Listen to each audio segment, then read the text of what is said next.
Well, Kamali, I'm here outside the White House where we saw Donald Trump give that major announcement about this new public health emergency that he's announcing for at least the next 90 days. I'm actually joined by Michael S Vigil. He's a former chief of international operations at the Drug Enforcement Administration here in the United States, and he's also the author of Deal, a book about his experiences in the DEA. Michael, thank you very much for joining us here on TRT World. I just want to get your first reactions to that announcement that we saw from the president.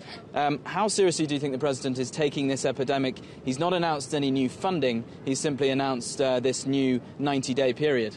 Unfortunately, President Trump has a tendency to announce initiatives.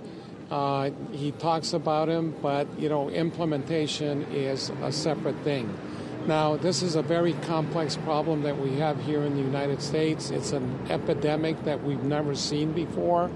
And he talks about treatment, but, he doesn't talk about follow-up treatment. These treatment facilities, they treat for addiction, they detoxify the individuals, but there's no follow-up. He talks about working with foreign countries, but, that type of cooperation is not forthcoming when you're insulting them and basically diminishing the bilateral working agreements that we already have.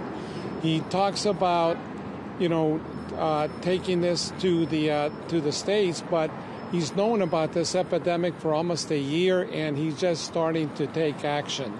He's declared it a national crisis, which means that they can provide the states with more funding for treatment, but right now that's all there is. State Department abroad, working with these foreign countries that are producers, that are distributors, has to engage, and he's proposing a huge budget cut to State Department. So there's a lot of issues there that don't coincide with what he said today.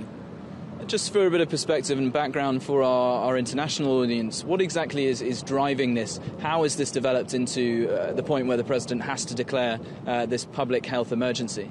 Basically, it's a complex problem, but what has been driving it is corporate greed by pharmaceutical companies, the fact that physicians are overprescribing opioid drugs to their patients.